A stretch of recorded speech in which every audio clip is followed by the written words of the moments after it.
So we go right into Theory and Rey Mysterio. Rey coming out with Penta and Dragon Lee. Theory goes for his mask, and Rey fends him off, tries for a 619, but Theory rolls out.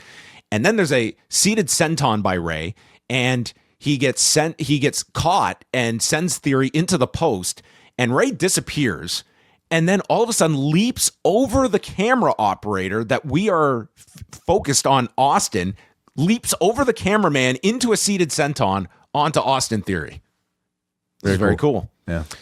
So then Theory catches Rey with a forearm as he tries to reverse springboard, and then hits him with Ataxia, which Graves explains is a move that Theory has invented. It's kind of like a one-armed overhand pump handle.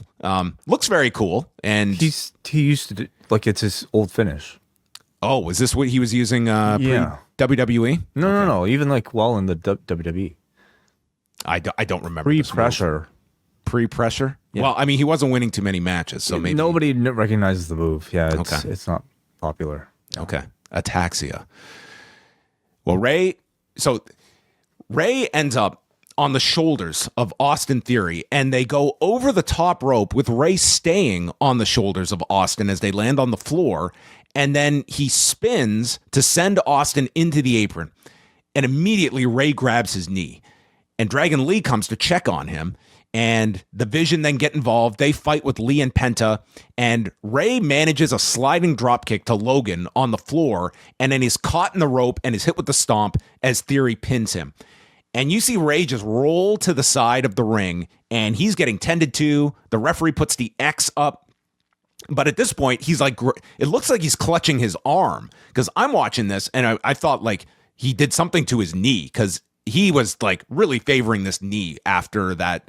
He sent Theory into the apron, and this part, so they destroy Lee and Penta. Each of them take a spear, and then clearly it was designed. They were all going to get speared by Braun Breaker. So the Vision go over, and the ref is trying to communicate to them that like he's hurt, and Theory literally picks up Rey, and they've got to like basically pull Rey back from them spearing this poor guy as they like zoom in on the Vision so you don't see all of this. Mm-hmm. And then all of a sudden Rey just is gone, and they must have called the audible because Penta just takes a second spear at this point.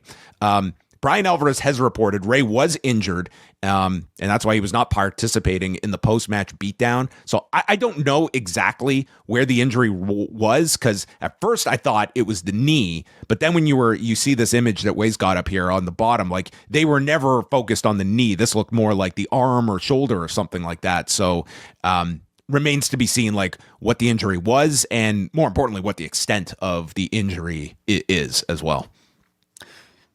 Concerning, any sort of injury for somebody at his advanced... Hasn't been back all that long either. Like he had just come back from, his last injury. Yeah, and at this point, I wonder if they'd be a bit more careful with like Rey Mysterio, in-ring appearances. He still has a lot to offer, clearly, but, to get injured on like a nothing...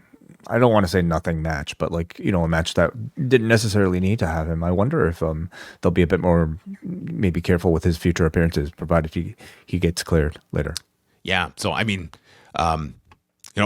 probably like your answer will be, does he fly to Saudi Arabia? Because if not, they must be concerned enough. So we'll probably have a better idea on Tuesday, the extent of this.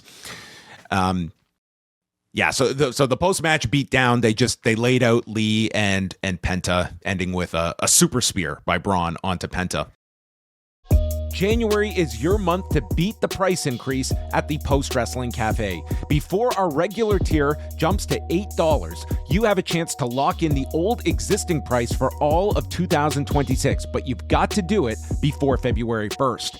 Also this month, we kick off our WWE Unreal Season 2 reviews with weekly releases covering each and every episode. We'll also be looking back at the Okada-Tanahashi feud dating back to 2012 with some of their most famous matches. Plus, Chris Jericho's A Lion's Tale will be the subject of this month's book club. All that and more is yours at postwrestlingcafe.com.